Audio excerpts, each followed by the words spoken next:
YSR Congress party manifesto ప్రకటించిన వెంటనే గ్రామాల్లోనైతే విశేష స్పందన వస్తోంది. అభ్యర్థులు ప్రచారానికి వెళ్ళినప్పుడల్లా కూడాను అక్కడ ఉన్నటువంటి లబ్ధిదారులు పెద్ద ఎత్తున ఇవే పథకాలు కొనసాగించండి, దీనివల్ల ఎంతో మేలు పొందాం అని అభ్యర్థులకు చెప్తున్నటువంటి పరిస్థితి మనకు కనిపిస్తుంది. మేనిఫెస్టో అంశాలపై మనతో మాట్లాడడానికి కనిపిస్తున్నారు ఎమ్మెల్యే బొత్స అప్పలనరసింహ ఉన్నారు. ఆయన అడిగి మరిన్ని వివరాలు తెలుసుకుందాం. చెప్పండి, వైఎస్ఆర్ కాంగ్రెస్ పార్టీ మేనిఫెస్టో నవరత్నాలు మళ్ళీ కొనసాగింది, ఎలా అనిపిస్తుందండి? ప్రజల నుంచి ఎట్లాంటి స్పందన వస్తుంది? ఈ 5 కోట్ల మంది ప్రజలు కూడా జగన్మోహన్ రెడ్డి మేనిఫెస్టో ఎప్పుడు రిలీజ్ చేస్తారని ఎదురు చూశారు.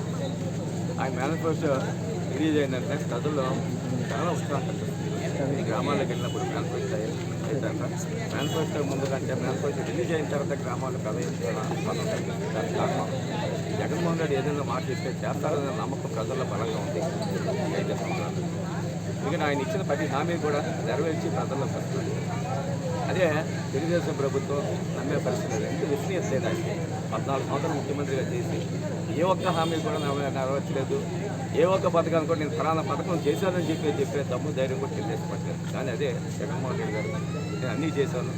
ఆయన కూడా ఏంటి చెప్తున్నాడు, ఇప్పుడు ఈ రాష్ట్ర బడ్జెట్ను దృష్టిలో పెట్టి కానీ ఈరోజు మేనిఫెస్టో చేశాను. అంటే డిఫరెన్స్ ఉంది. ఆయన ప్రజలు మోసం చేయడానికి మేనిఫెస్టో మేము తయారు చేస్తే చంద్రబాబు నాయుడు గారు మన ప్రజలకి మంచి చేయాలని ఆలోచనతో మేనిఫెస్టో తయారు చేసి జగన్మోహన్ రెడ్డి గారు వైఎస్ఆర్ కాంగ్రెస్ పార్టీ. కాబట్టి ఈ రెండింటి వ్యత్యాసం కూడా ప్రజలు గమనిస్తున్నారు. ఎందుకంటే ఆయన చెప్పాడు గతంలోనే ఈ మేనిఫెస్టో రాష్ట్రం అప్పులు అయిపోతుంది, దీనివల్ల శ్రీలంక అయిపోతుంది అయిపోతుందని చెప్పాడు. కానీ ఈరోజు ఆయన మేనిఫెస్టో చూస్తే సుమారు 4,50,000 కోట్ల రూపాయలు ఆయన మేనిఫెస్టో సంబంధించింది. ఈ డబ్బులు ఎక్కడి నుంచి చేస్తారో మాకైతే అర్థం అవుతుంది. మాలాంటి గతంలో అంటే సామాన్య ప్రజలు ఇంకా అర్థం అవుతుంది. కాబట్టి ఆయన ఇప్పుడు కూడా 14 సంవత్సరాలు ముఖ్యమంత్రి చేస్తాను, నాకు అనుభవం ఉంది, సంపద క్రియేట్ చేస్తామని అంటున్నారు. వాస్తవానికి 14 ఏళ్ల పరిపాలన ఎప్పుడైనా సంపద క్రియేట్ చేసినట్టు అనిపించిందా? సంక్షేమ పథకాలు ఇచ్చినట్టు అనిపించిందా? సంపద క్రియేట్ చేయడం కదా, సంపద దోచుకోవడం ప్రణాళిక చేసి 14 ముఖ్యమంత్రి చేసి ఏ విధంగా దోచుకోవాలంటే రాజధాని పేరు పెట్టి ఏది మంగళగిరిలో రాజధాని పేరు పెట్టి ఆ భూములన్నీ కూడా ఆక్యుపై చేసి లక్షల కోట్ల ప్రజాధనం దుర్వినియోగం చేసిన పెద్ద మనిషి చంద్రబాబు నాయుడు గారు. ఆయన ఏమో సంపద క్రియేట్ చేసి సంపద దోచుకోవడానికి 14 సంవత్సరాలు పనిచేశారు తప్ప ఏ ఒక్కటి కూడా పేద ప్రజలకు అందించడానికి ఒక మాట చెప్పానండి చంద్రబాబు నాయుడిని చెప్పే పరిస్థితులు తెలుగుదేశం పార్టీకి లేదు. ఈరోజు తెలుగుదేశం పార్టీకి విశ్వసనీయత లేదు. ప్రజలు నమ్మే పరిస్థితులు కూడా తెలుగుదేశం పార్టీకి లేరు. ఆ నాయకులు కూడా నమ్మే పరిస్థితులు లేరు. ఎంతసేపు ఆ టీవీలు వాళ్ళ కొంత ఛానల్స్ పచ్చ మీడియా అడ్డం పెట్టుకొని ఈరోజు ఏమో ప్రజల్లోకి వెళ్తున్నాడు తప్ప ఆయన సొంతంగా ఇదిగో పలానా కార్యక్రమం ఈ జిల్లాకి చేసి చెప్పే దమ్ము ఉందా చంద్రబాబు నాయుడు మన వచ్చేది మాకు జిల్లాకి ఇదిగో నేను ఈ జిల్లాకి ఇక మంచి కార్యక్రమం చేశాను మాకు ఓటే అని చెప్పే పరిస్థితి కూడా వాళ్ళకి లేదు. కాబట్టి వాళ్ళు నమ్మే పరిస్థితి లేదు, విశ్వసనీయత లేదు తెలుగుదేశం పార్టీకి.